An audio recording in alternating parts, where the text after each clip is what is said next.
The conversation about how CPU is bringing an advantage to AI. And we talked about how GPUs are expensive. Fowler, you touched on this. And idle GPUs is a bad thing. So you've got to figure out how to feed those GPUs as much as you can.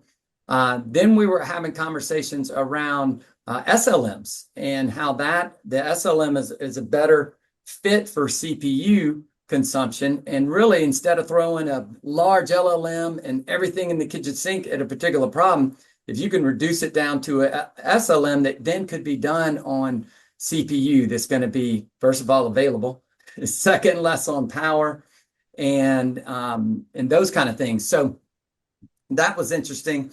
Now, if I could go a little bit deeper on the SLM P7 and how people are realizing, okay, we want this to run on a CPU. We want the inference to happen at CPU level.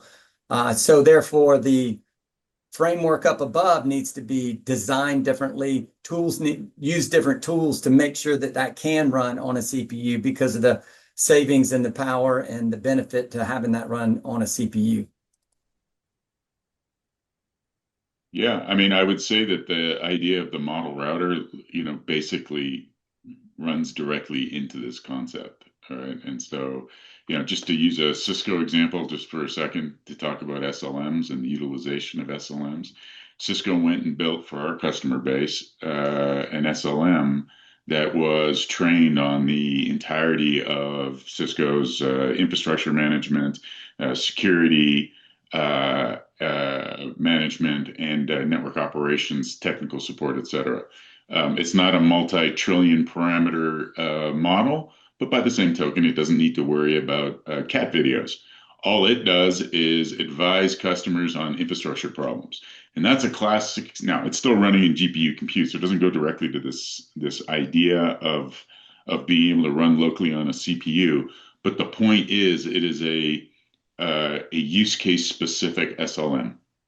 And I personally think we're going to see a mass proliferation of the use of, maybe RAG optimized in some way, SLM models that are much smaller and know how to say, I can't handle this, which is the purpose of the model router.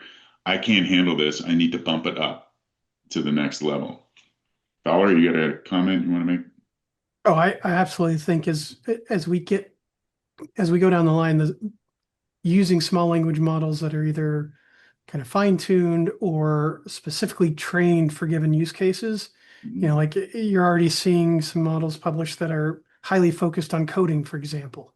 Mm-hmm. They don't need to generate a cat video or something like that. So the more focused those get, the smaller they'll be, and the more capable they'll be on smaller hardware.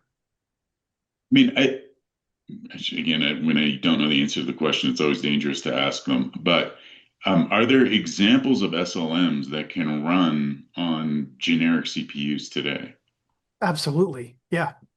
So there are a lot of Llama models, for example, like 8 billion parameter models that we use all the time. And I use those in my agentic workflows and demos that absolutely run very well on CPU today.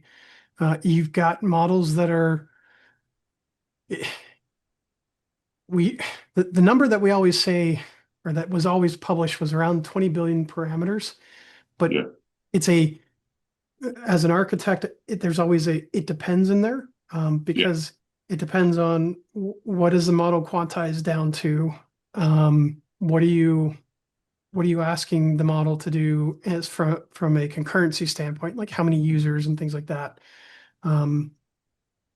But yeah, we have plenty of model examples today that are small enough that they will run very, very well on CPU. And the Llama family is one, the Microsoft's, I think it's Chi family, I forget how you pronounce it, Phi. Their family has some small examples as well. Qwen has some small example models as well.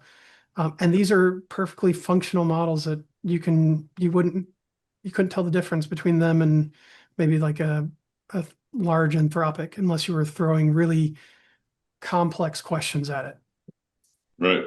Yeah, I mean, even just instead of throwing a voice clip up to Anthropic and the associated costs associated with that, just having a local SLM do the model interpretation, right? Like pre Google's pre got Gemini models that run on phones.